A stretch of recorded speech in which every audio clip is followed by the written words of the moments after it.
Good morning. ഈശ്വരശയ്ക്ക് സ്തുതിയായിരിക്കട്ടെ. ദൈവം നിങ്ങളെ സമൃദ്ധമായിട്ട് അനുഗ്രഹിക്കട്ടെ എന്ന് പ്രത്യേകം പ്രാർത്ഥിക്കുന്നു കേട്ടോ. ഈ ദിവസം നിങ്ങൾക്ക് എല്ലാവിധ നന്മകളും ദൈവം നൽകട്ടെ എന്ന് പ്രാർത്ഥിക്കുകയാണ്. ഇന്ന് ഒക്ടോബർ മാസം 15 2.5 മാസമായി. ഓഗസ്റ്റ് മാസം 1 2025 ഓഗസ്റ്റ് മാസം 1 നാം വചനം പഠിക്കുവാനായിട്ട് പുനരാരംഭിച്ചതാണ്. ഇന്ന് ഈ 2.5 മാസം കൊണ്ട് 1-2 ദിവസം ഞാൻ വചനം പങ്കുവയ്ക്കാനായിട്ട് എനിക്ക് സാധിച്ചില്ല. 2 ദിവസം സ്കിപ്പായിട്ടുണ്ട്.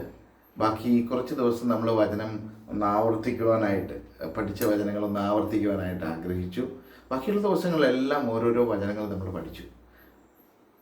ഇന്ന് ഈ ഒക്ടോബർ മാസം 15 എത്തി നിൽക്കുമ്പോൾ 35,526 വചനങ്ങളിൽ 1% പോലും നമ്മൾ പഠിക്കാനായിട്ട് ആഗ്രഹിച്ചു. പക്ഷേ പഠിക്കാൻ സാധിച്ചിട്ടില്ല അല്ലേ.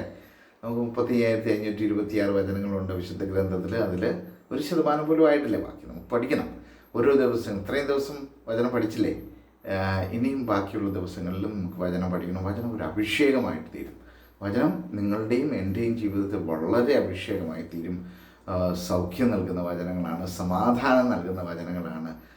ദൈവവചനം എൻ്റെ ജീവിതത്തിലും നിങ്ങളുടെ ജീവിതത്തിലും വളരെ വളരെ മാറ്റങ്ങൾ വരുത്തുവാനായിട്ട് സാധിക്കും.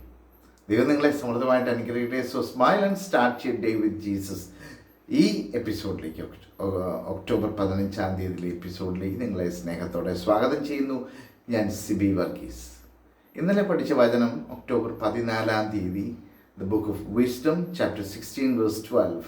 മരുന്നോ ലേപനൌഷധമോ അല്ല, എല്ലാവരെയും സുഖപ്പെടുത്തുന്ന, എല്ലാവരെയും, ലോകത്തുള്ള സകല ജനതകളെയും സുഖപ്പെടുത്തുന്ന അങ്ങയുടെ വചനമാണ് അവരെ സുഖപ്പെടുത്തിയത്. എല്ലാവരെയും സുഖപ്പെടുത്തുന്ന അങ്ങയുടെ വചനമാണ് അവരെ സുഖപ്പെടുത്തിയത്. Neither herb nor poultice cured them, but it was your word, O Lord, that heals all people. ഇന്ന് പഠിക്കുന്നത് സുഖപ്പെടുത്തുന്ന കർത്താവിൻ്റെ പ്രോമിസിങ് ആയിട്ടുള്ള, ദൈവത്തിൻ്റെ പ്രോമിസിങ് ആയിട്ടുള്ള ഒരു വചനമാണ്.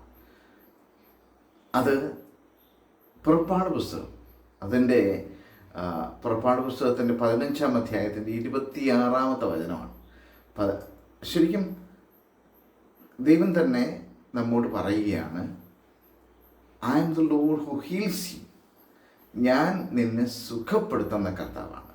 Exodus, the book of exodus chapter 15:26 പറയുകയാണ്, ഞാൻ നിന്നെ സുഖപ്പെടുത്തും. നമുക്ക് രോഗമോ അസ്വസ്ഥതയൊക്കെ വരുമ്പോൾ, കർത്താവേ നീ എന്നോട് പറഞ്ഞിട്ടുണ്ടല്ലോ ഞാൻ നിന്നെ സുഖപ്പെടുത്തുന്ന കർത്താവാണെന്ന്, എന്നെ സുഖപ്പെടുത്തണമേ എന്ന് ആവർത്തിച്ചൊന്ന് പറഞ്ഞേ ദൈവം സമൃദ്ധമായിട്ട് അനുഗ്രഹിക്കുമെന്നേ. ദൈവം സൗഖ്യപ്പെടുത്തും.